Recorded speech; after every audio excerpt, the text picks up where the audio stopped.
बेरमपुर मध्य प्रदेश की वादियों में बसा एक खूबसूरत गांव। लेकिन इस गांव में छिपे थे कुछ ऐसे भयानक रहस्य जिन्होंने उस सदी में निवास करने वाले साहसी लोगों के दिल में भी एक खौफ पैदा कर रखा था।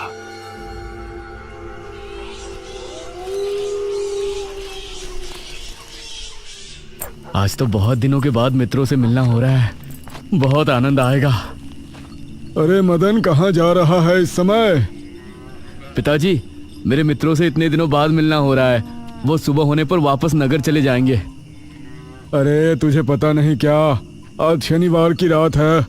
आज के दिन निशिर मोलो गांव में घूमते हैं। पिताजी, चाहे निशिर मोलो आए या नरकासुर, मुझे आज मेरे मित्रों से मिलने से कोई नहीं रोक सकता। ठीक है, लेकिन ध्यान रहे, जैसे ही तुमको उनके कदमों की आहट सुनाई दे और उनका वो मंत्र जिसको वो दोहराते हुए आगे बढ़ते हैं, तो उन्हें बिना देखे किसी ऐसी जगह छिप जाना जहां से ना वो तुमको देख सके ना तुम उनको।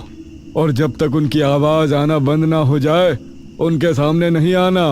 वो 4 भयानक आदमी होते हैं जो अपने कंधों पर एक ताबूत को उठाए होते हैं, और अगर कोई उन्हें देख ले तो वो जिंदा नहीं बचता। मुझे पता है पिताजी, अब मैं चलता हूँ। यह कहकर मदन घर से निकल गया, लेकिन उसके पिता के चेहरे पर उसकी फिक्र साफ नजर आ रही थी। निशिर मोलो आ जाएंगे और साथ ले जाएंगे। ऐसा लगता है कि हमारे गांव के लोग अभी भी दूसरी सदी में जी रहे हैं। वो तेज तेज कदमों के साथ आगे बढ़ रहा था। कुछ देर बाद उसे जंगल की तरफ एक पगडंडी वाला रास्ता नजर आया। यहां से जाऊंगा तो जल्दी पहुंच जाऊंगा, यहीं से आगे बढ़ता हूँ। बिना ज्यादा सोचे वो जंगल के अंदर बने उस पगडंडी वाले रास्ते पर आगे बढ़ गया।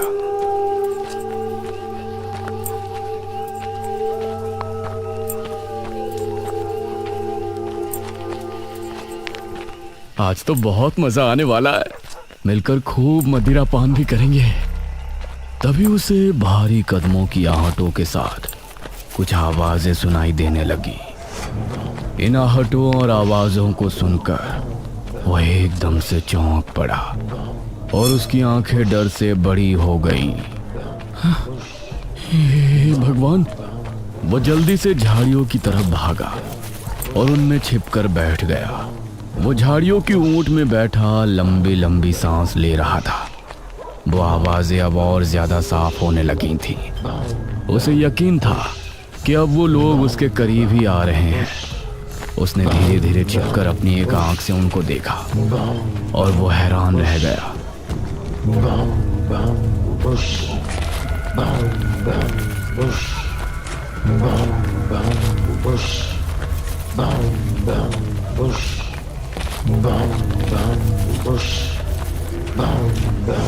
हे भगवान, मैंने इन्हें देख लिया। हाँ। मदन पूरी तरह से झाड़ियों में छिप गया और कुछ देर अपनी सांस तक रोके वहां छिपा रहा। फिर उसने धीरे से झांक कर देखा तो अब वो लोग कहीं नजर नहीं आ रहे थे। हाँ, लगता है चले गए। वो वहां से निकला और दोनों तरफ देखा तो वहां कोई नजर नहीं आया। हाँ, शुक्र है भगवान। उसने एक कदम बढ़ाया ही था कि तभी उसे फिर से वही आवाजें अपने ठीक पीछे से सुनाई देने लगी। उसने एक झटके से पलटकर देखा तो वो चारों ताबूत वाले शख्स ठीक उसके पीछे खड़े थे।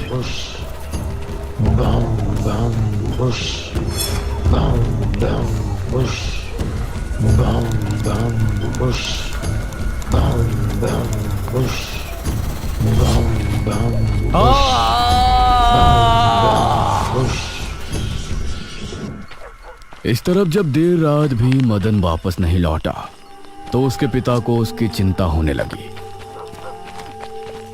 उसने गांव के एक आदमी विपुल को साथ लिया और जंगल की तरफ रवाना हुआ।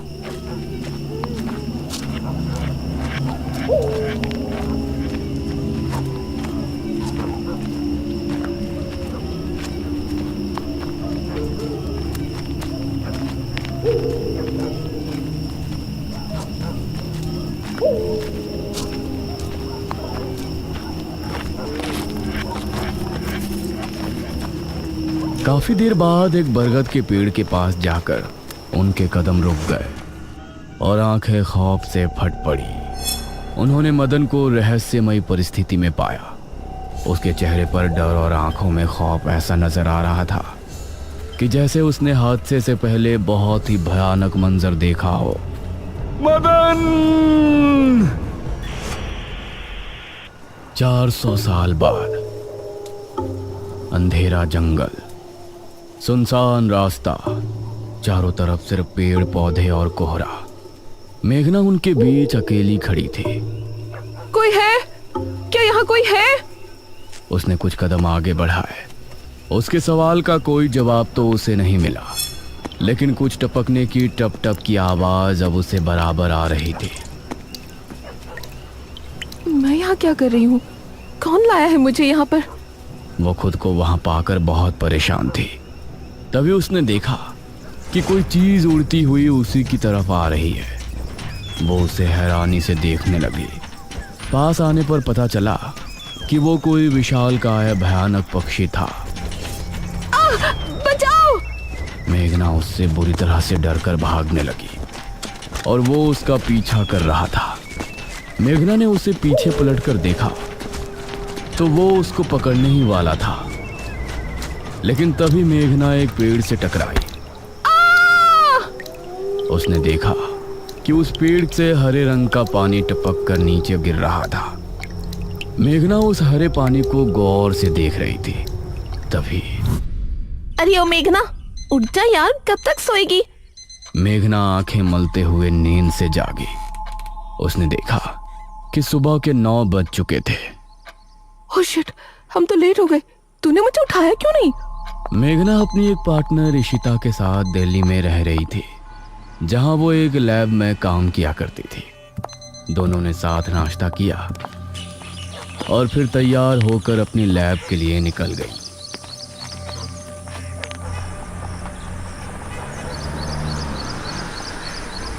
तेरा ऑमलेट खा खा कर मेरा पेट खराब हो चुका है। रोजाना कच्चा ही बना कर दे देती है। शुक्र मना कि कच्चा भी खाने को मिल तो रहा है। तेरे भरोसे रहेंगे तो वो भी नहीं मिलने वाला। सोकर ही 9 बजे उठती है।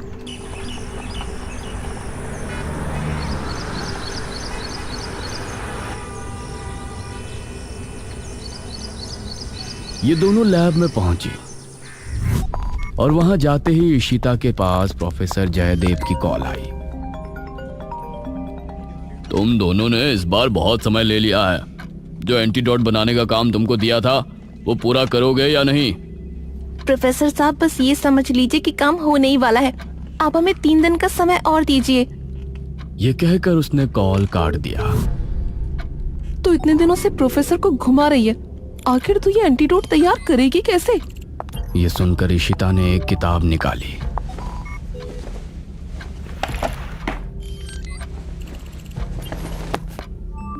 यार देख ये किताब, इसमें बहुत से ऐसे लिक्विड के बारे में लिखा है जिनकी कहानी पुरानी दंत कथाओं और लोक कथाओं से जुड़ी है। तो तू कहना क्या चाहती है? मुझे इस किताब में बहुत ही अनोखे लिक्विड के बारे में पता चला है, जिसे मृत्युंजय अमृत कहते हैं। हम उस लिक्विड का टेस्ट करेंगे और अगर वो हमारे काम का निकला तो उसे यूज भी कर सकते हैं। मृत्युंजय अमृत? देख, मैं तेरे साथ कहीं नहीं जाने वाली हूँ। ये सब बातें बकवास होती हैं। अरे देख तो सही, इस पेड़ से हर पूर्णमासी की रात ये हरा लिक्विड टपकता है। तभी मेघना ने देखा कि उस पन्ने पर किसी मृत्युंजय अमृत के बारे में लिखा था और उसमें ठीक वही पेड़ दिखाया गया था जो मेघना रोजाना अपने सपने में देखा करती थी।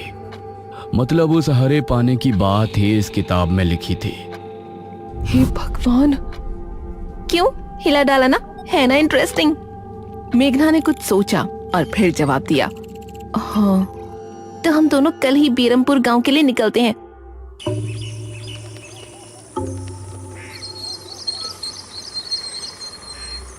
ये दोनों अगली सुबह ही बस से बेरमपुर के लिए निकल गई।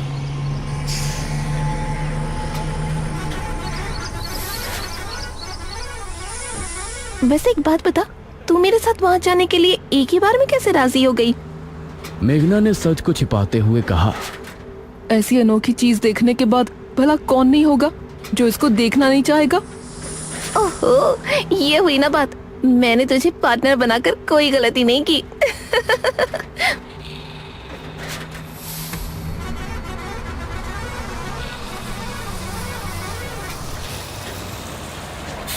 ये दोनों 5 घंटे के सफर के बाद एक जगह उतरी।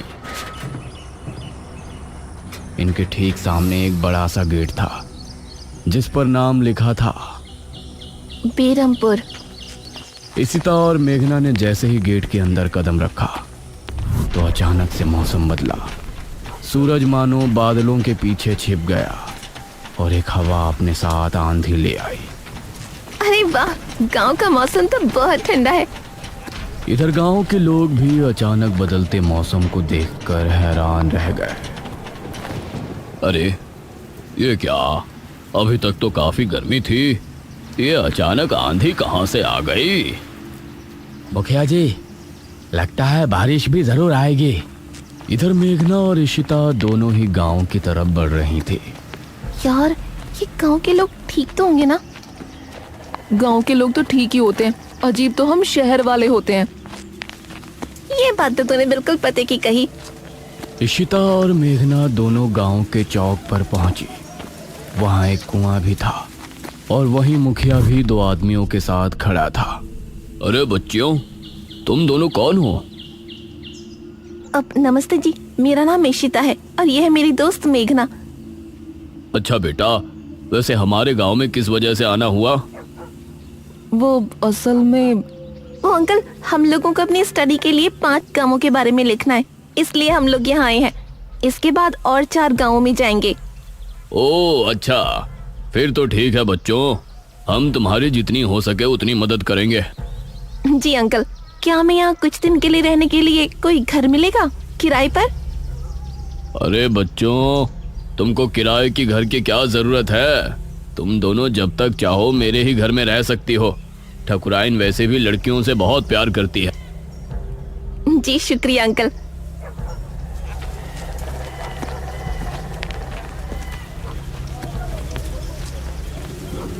मुखिया इशिता और मेघना को अपने घर ले आया। तभी घर के मंदिर में जल रहा दीपक बुझ गया। अजी सुनती हो ठकुराइन? जी आई। ठकुराइन कमरे से बाहर आई। नमस्ते आंटी। नमस्ते बेटा। ओ जी, ये प्यारी प्यारी बच्चियां कौन है? ये दोनों शहर से अपनी पढ़ाई के सिलसिले में आई हैं। हमारे गांव के बारे में लिखना चाहती हैं। वो क्या होता है रे, वो रिसर्च करने आई हैं। तभी वहां पर एक और लड़का आया। क्या कहा? हमारे गांव पर रिसर्च? इशिता और मेघना ने उसे देखा। भला हमारे बेवकूफ गांव में आपको क्या मिल सकता है? ये सुनकर इशिता और मेघना हैरान रह गई। चुप करो अनुज, ऐसे कोई अपने गांव में बोलता है क्या? ये मेरा बेटा है अनुज। अनुज ने मेघा और इशिता की ओर देखा और उन्हें हाथ जोड़कर नमस्ते किया। नमस्ते बेटा अनुज, जरा इन दोनों को वो खाली कमरा दिखा दो जो तुम्हारे कमरे के बराबर में है। ठीक है पिताजी, आओ देवियों। देवियों? अनुज कॉरिडोर से होते हुए उनको कमरा दिखाने ले जाने लगा। इसी समय गांव के मंदिर में बैठा पुजारी भगवान की आरती कर रहा था। तभी अचानक से दिया बुझ गया। ये संकेत तो ठीक नजर नहीं आ रहे। हे प्रभु, रक्षा करना। वैसे आप लोगों को रिसर्च करने के लिए यही गांव मिला था? अरे हम लोगों को 5 गांवों के बारे में लिखना है, तो इसीलिए जो भी गांव पास दिखा चले आए। इसके बाद और किसी गांव में जाएंगे। अच्छा, वैसे यहाँ कुछ ऐसा है जो कि रहस्यमय या ऐतिहासिक हो? हाँ है ना, एक राजमहल। राजमहल यहाँ? हाँ, 400 साल पहले जो यहाँ के राजा हुआ करते थे, उनका महल। वैसे अनुज, क्या तुम हमें उस महल में लेकर चलोगे? हाँ, तुम लोग जाना चाहोगी तो जरूर। तो ठीक है, रात को जब सब सो जाएंगे तो हमें वहाँ ले चलना। यह सुनकर मेघना इशिता को हैरानी से देखने लगी। रात के समय तुम लोग मजाक तो नहीं कर रहे? नहीं, हम तो चलने को तैयार हैं। तुम्हें डर लग रहा है तो बताओ। मेरा गांव है ये, मुझे क्यों डर लगेगा? ठीक है, ले चलूंगा, लेकिन पिताजी को और माँ को पता नहीं चलना चाहिए। ग्रेट। तो बताओ किस टाइम आ रहे हो? 12 बजे तक पिताजी और माँ दोनों सो जाएंगे। मैं उसी समय तुम लोगों को ले आऊंगा। हाँ सही है। ये कहकर अनुज ने उन्हें कमरे में छोड़ा और वहां से चला गया। ये क्या? हम तो उस मृत्युंजय अमृत के बारे में पता करने आए थे ना। अब हम ये राजमहल क्यों जा रहे हैं? अरे उसको सीधा पूछते तो उसे शक हो जाता ना। आज हम राजमहल चलते हैं और फिर कल उसे जंगल जाने को कहेंगे और वहाँ जाकर बातों ही बातों में उससे मृत्युंजय अमृत के बारे में पूछेंगे। ये सही है। इस तरफ गांव के लोग मौसम के बदलती ठंड से बहुत हैरान थे। पुजारी बार बार आसमान की तरफ देख रहा था, जहां उसे काला अंधेरा इधर उधर घूमता हुआ नजर आ रहा था। करीब 12 बजे जब मुखिया और उसकी पत्नी गहरी नींद में थे तो अनुज कमरे से निकला। अरे लगता है आ गया। इशिता ने उठकर दरवाजा खोला। हाय अनुज। तुम लोग तैयार हो? हाँ चलो, हम तो रेडी हैं। तो चलो। अनुज इनको लेकर घर से निकला और इन्होंने 2 गलियां पार कर ली थी। उफ, तुम्हारे गांव में हवा इतनी ज्यादा चलती है क्या? रोज तो नहीं चलती, लेकिन शहर की 2 लड़कियों के साथ लगता है उनके शहर का प्रदूषण भी आंधी के रूप में साथ आ गया। कुछ देर चलने के बाद ये तीनों एक बड़े से राजमहल के सामने खड़े थे, जिसे देखकर मेघना को कुछ याद आने लगा। ऐसा लगता है कि इस राजमहल को मैंने पहले कहीं देखा है। ये है राजमहल राजा सूरजभान का। वाकई में काफी आलीशान है। यह कहते हुए इशिता ने अपने कैमरे में उसकी एक फोटो ली। हमें खिड़की से अंदर जाना पड़ेगा, इसका दरवाजा सालों से जाम है। ये तीनों एक खिड़की के रास्ते राजमहल में पहुंचे और वहां की हर एक चीज मेघना को जानी पहचानी लग रही थी। इस तरफ गांव में आंधी का बहाव बढ़ने लगा था। सभी अपने अपने घरों में आराम से सो रहे थे।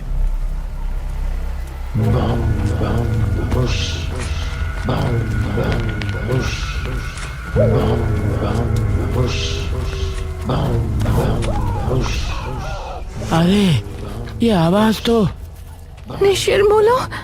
गांव के सभी लोगों के दिलों में खौफ उतर आया। उसी समय मुखिया के कमरे में गांव का पुजारी हड़बड़ाता हुआ पहुंचा। मुखिया जी उठिए। मुखिया चौंकता हुआ नींद से जागा। क्या हुआ पुजारी जी, इतनी रात में आप? गांव में निशीर मोलो की आवाज गूंज रही है, सब बहुत डरे हुए हैं। पुजारी जी, ये कैसे हो सकता है? निशीर मोलो यहाँ कैसे आ सकते हैं? वो तो कई सालों पहले सो गए थे। जरूर कुछ ऐसा हुआ है जिससे वो जाग उठे थे। हमारा मन बहुत विचलित हो रहा है। गांव के सभी लोग अपने अपने घरों में जाग चुके थे और डरे बैठे थे। यह आवाज सभी के दिलों में खौफ पैदा कर रही थी।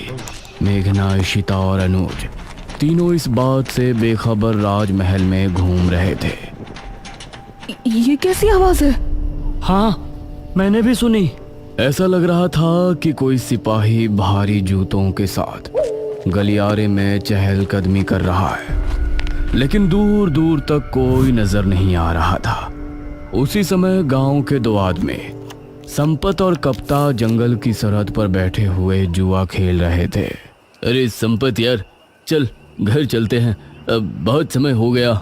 ओहो, अब तू हार रहा है तो घर चलते हैं। अरे चुपचाप पूरी बाजी खेल, इससे पहले तो मैं तुझे जाने नहीं दूंगा। हाँ। यह सुनकर कप्ता फिर से उसके साथ पत्ते बांटने लगा।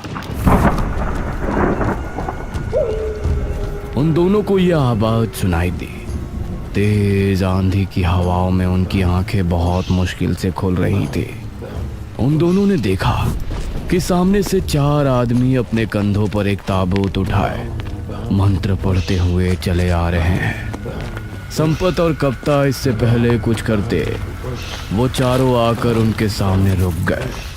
हवा का रुख थोड़ा कम हुआ। वो चारों अपनी लाल चमकती आंखों से संपत और कप्ता को घूर रहे थे। इधर इशिता, मेघना और अनुज को एक दरवाजा खुलने की तेज आवाज सुनाई दी और वो चौंक पड़े। न जाने उस दरवाजे से कौन निकला, जिसको देखकर ये तीनों चौंक पड़े। वहीं संपत और कप्ता के सामने खड़े वो चारों शख्स जो कि निशूर मोलो थे। उनके कंधों पर रखा ताबूत खुल गया और उसके खुलते ही संपत और कप्ता की चीख पूरे गांव के लोगों ने सुनी, जिसे सुनकर सभी गांव के लोग डर गए। ये किसकी चीख थी जी? निशिर मोलो, ये चीख किसी अनहोनी की संकेत थी। निशिर मोलो आखिर कौन है? क्या है मृत्युंजय अमृत? और क्या संबंध है मेघना का इन सब से?